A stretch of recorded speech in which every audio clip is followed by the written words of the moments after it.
اردو قواعد و انشاء میں آج ہم اسم صفت پڑھیں گے جو کہ صفحہ نمبر 22 پر دیا گیا ہے. ٹھیک ہے، سب سے پہلے ہم اسم صفت کی تعریف پڑھتے ہیں. وہ اسم جس سے کسی دوسرے اسم کی اچھائی یا برائی ظاہر ہو اسم صفت کہلاتا ہے. مثلاً ذہین لڑکا، قدیم عمارت، کشادہ سڑک وغیرہ. دیکھیں، وہ اسم جس سے کسی دوسرے شخص کی اچھائی ظاہر ہو یا برائی ظاہر ہو. ٹھیک ہے، یہ کسی بھی شخص کی صفات کہلاتی ہیں، صفت ہوتی ہے. یا کسی چیز کے متعلق بات کی جائے، جیسے کوئی عمارت ہے، عمارت کو آپ خوبصورت کہیں، خوبصورت عمارت، تو خوبصورت جو ہے وہ اسم صفت ہوگی. قدیم عمارت کہیں تو قدیم ہونا اس کی صفت ہے. کشادہ سڑک تو کشادہ ہونا صفت ہے، اور اس سڑک جو ہے وہ اسم ہے. ان مثالوں میں ذہین، قدیم، کشادہ کے الفاظ دوسرے اسم کی اچھائی یا برائی بیان کر رہے ہیں، اس لیے یہ اسم صفت ہے. سرگرمی نمبر 1 میں دیکھیے، دی گئی تصاویر دیکھیے اور اسم صفت کے گرد دائرہ لگائیے. یہ جو اس میں اسم صفت دیے گئے ہیں، تصویر دیکھیے. تیز ہوا، یہاں پہ لکھا ہوا تیز ہوا، تو تیز ہونا، ہوا کا تیز ہونا اس کی صفت ہے، تو اس کے گرد ہم دائرہ لگائیں گے. سرخ سیب، سرخ صفت ہے تو ہم صفت کے گرد دائرہ لگائیں گے. محنتی لڑکی، محنتی لڑکی کے گرد ہم دائرہ لگائیں گے کیونکہ یہ لڑکی کی صفت کو ظاہر کر رہا ہے. بوڑھا آدمی، آدمی کے بوڑھا ہونے کو، بوڑھا ہونا آدمی کی صفت ہے، تو یہاں پر ہم بوڑھے پر سرکل بنائیں گے. خراب انڈا، خراب پر دائرہ بنائیں گے. بدبودار کوڑا دان، بدبودار، چونکہ اس سے ظاہر ہو رہا ہے کہ کوڑا دان بدبودار ہے، تو اس سے بدبودار کے گرد ہم دائرہ لگائیں گے. غمگین بچہ، غمگین بچے کی صفت ظاہر کر رہی ہے، بچے کی کیفیت ظاہر ہو رہی ہے، تو ہم غمگین کے گرد ہم دائرہ لگائیں گے. پیاسا کوا، پیاسے کے اوپر ہم دائرہ لگائیں گے. خوبصورت شہزادی، تو ہم خوبصورت پر ہم دائرہ بنائیں گے.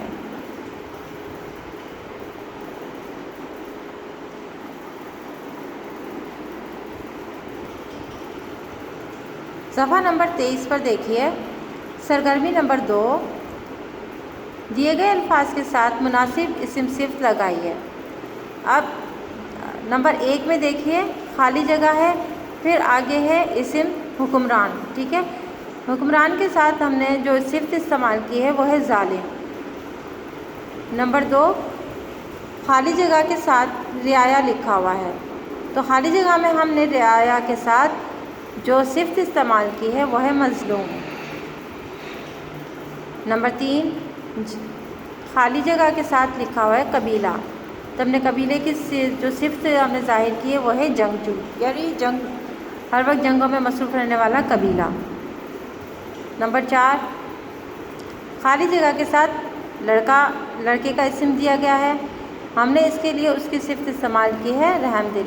آپ یہاں پہ ذہین بھی لکھ سکتے ہیں، صفات کوئی بھی ہو سکتی ہیں، آپ کوئی بھی صفت یہاں پر لکھ سکتے ہیں ان تمام خالی جگہوں میں. نمبر 5، اس خالی جگہ کتاب، اور خالی جگہ جو دی گئی تھی اس میں ہم نے لکھا ہے اسلامی، یعنی اسلامی کتاب. نمبر 6، بڑا گھر، بڑا سے ہم نے صفت لگا کر ہم نے گھر جو اسم دیا گیا اس کی صفت بنائی ہے. نمبر 7، وفادار کتا. نمبر 8، ریشمی کپڑا. نمبر 9، مخلص دوست. نمبر 10، تیز چاقو، یعنی تیز دھار کا چاقو.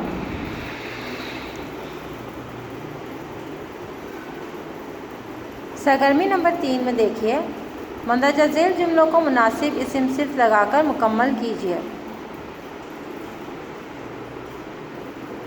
سعدیہ نے مہنگی کتاب خریدی. نمبر 2، شہر کے قریب ایک قدیم عمارت ہے. نمبر 3، پرانے لاہور میں تنگ گلیاں ہیں۔ نمبر 4، باغ رنگ برنگے پھولوں سے سجا ہوا ہے۔ نمبر 5، میرے دوست کے پاس خوبصورت گھوڑا ہے۔ نمبر 6، امیر لوگوں کو ہمیشہ غریب لوگوں کی مدد کرنی چاہیے۔ نمبر 7، عقل مند لوگ سوچ سمجھ کر قدم اٹھاتے ہیں۔ نمبر 8، صبح کی تازہ ہوائیں انسان کو سارا دن چست رکھتی ہیں، یعنی اس کو سارا دن ایکٹیو رکھتی ہیں۔ یہ تمام ہم نے صفات کا استعمال کرتے ہوئے خالی جگہوں کو مکمل کیا ہے۔ نمبر 9، گرمی میں کمزور پودے مرجھا جاتے ہیں۔ نمبر 10، میری اردو کی کتاب دلچسپ کہانیوں پر مشتمل ہے۔ یہ تمام تر ان اسم کی صفات ہم نے لکھ کر یہاں پر ان جملوں کو ہم نے مکمل کیا ہے۔ آپ اچھی طریقے سے دیکھ لیجئے اور سمجھ لیجئے۔